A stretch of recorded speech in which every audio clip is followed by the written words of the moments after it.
Alright guys, this is another self-study video.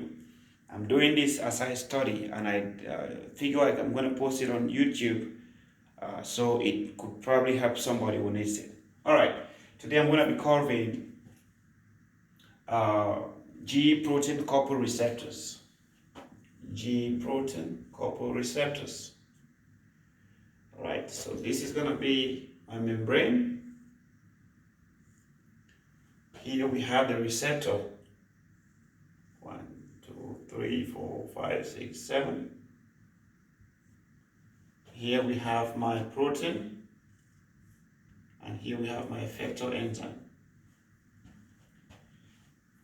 This receptor is also called serpentine receptors because it looks like a snake.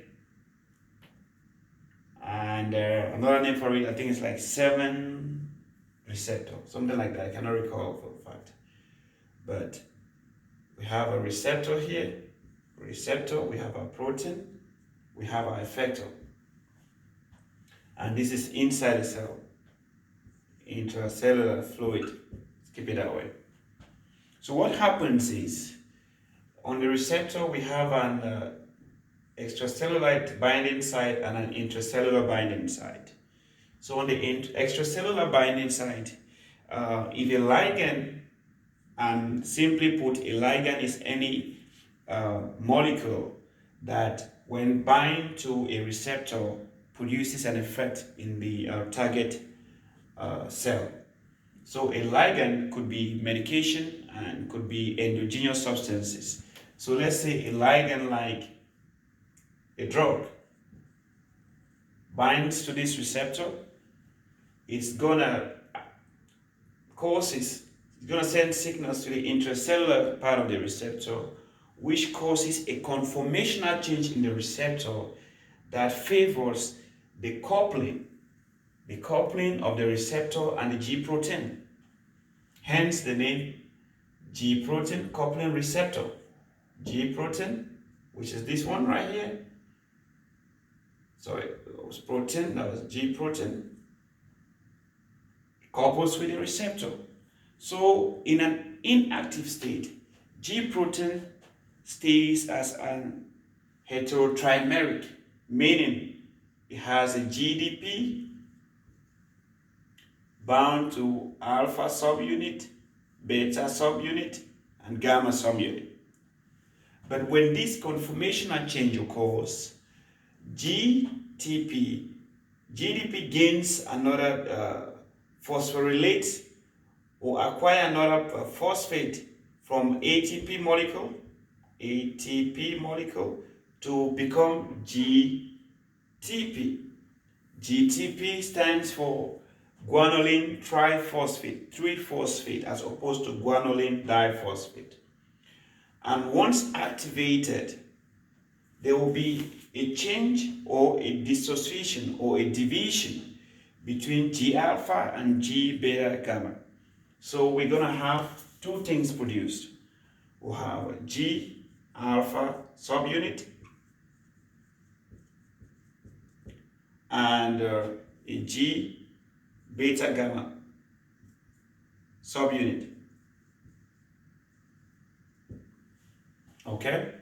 This G beta gamma is going to go down and produce some effects inside the cell, which I'm not going to cover in this video. Alright, so our focus, just to make it simple and keep it clean, I'm going to wipe this G beta gamma section out because, like I said, it happens once the G protein is activated. Alright, so the G alpha subunit have its own subunits within it. We have like G alpha I, G alpha S, and G alpha Q. But keeping it simple, once activated, it's going to send signals to the effector enzyme, which is attached to the membrane, the cell membrane internally. So when stimulated, the effector enzymes that we're going to discuss in this video, there are a lot of them, but for the sake of this lecture, we are covering adenylyl cyclase.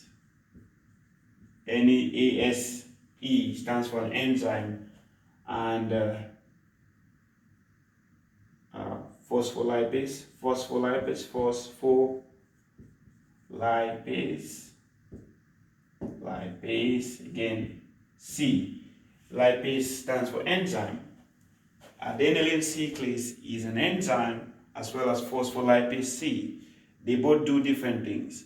So I'm going to cover them one after the other. So adenylate cyclase, adenylyl cyclase would activate second messengers.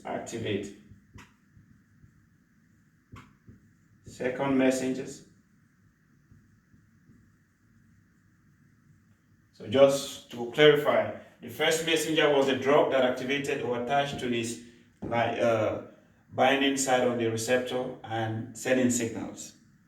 Now, the enzyme in there, which has been activated by the G alpha S stimulatory, activates second messenger, and the second messenger that the adenylate cyclase activates is converting. It activates cyclic AMP. AMP actually is usually written with a small c right here. Cyclic AMP. So cyclic AMP goes down and goes down in the cell and become protein kinase A.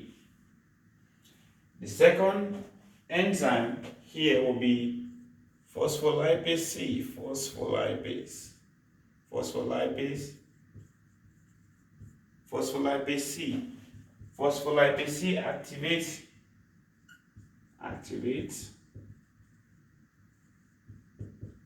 DAG and IP3.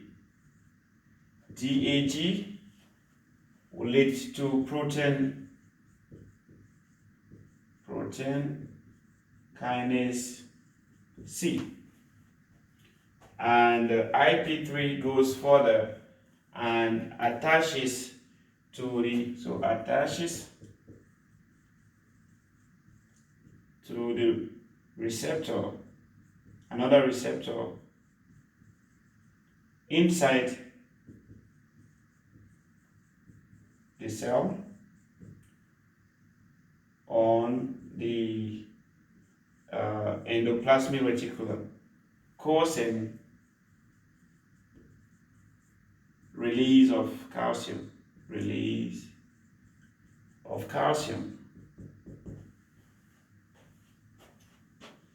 So the main purpose of IP3 is to increase intracellular calcium, and the main purpose of DAG is to produce protein kinase C.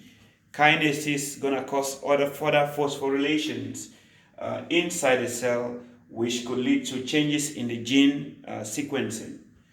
What else? I think I covered everything here. But when this cycle is completed, GTP is hydrolyzed. That's to inactivate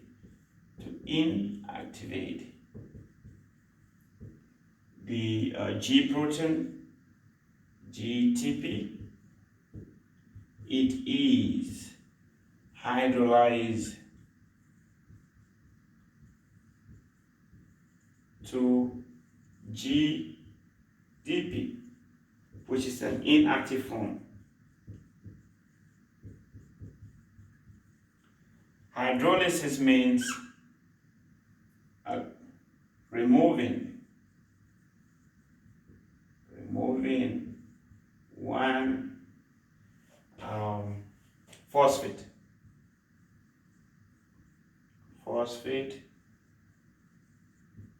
from the protein. So from GTP to GDP. Guanylene triphosphate, 3-phosphate. When you remove one, it goes down to GDP, which is guanylene diphosphate. So that's it, guys. I'm gonna hold the phone just so you can see. So you see at the top there we have G protein couple receptors. The receptor gets coupled to the G protein once activated by ligand, and once it's activated, GDP, which is the inactive form of the protein, gets converted from GDP to GTP. That's phosphorylation. And once that happens, the heterotrimeric, which is the G alpha beta, gets divided into G alpha and G beta subunits. The G beta goes up and does its own things in the cell, but for the purpose of this video, I'm mostly focused on the G alpha, G beta gamma subunits go and does its own thing, but I covered mostly G alpha in this case to keep the video short. So the G alpha activates the effector enzyme, and the effector enzymes that I covered were adenylyl cyclase and phospholipase C. Adenylyl cyclase activates second messenger CAMP. CAMP phosphorylate and become protein kinase A. Protein kinase A goes further and does some changes in other processes in the cell. The other enzyme that we covered was phospholipase C. Phospholipase C activates DAG and IP3. DAG gets converted to protein kinase C. IP3 activates receptors on the endoplasmic reticulum, which causes the release of calcium. To terminate or inactivate the process or the enzyme, GTP gets hydrolyzed to GDP, which is the inactive form of the protein. Thank you, guys, once again.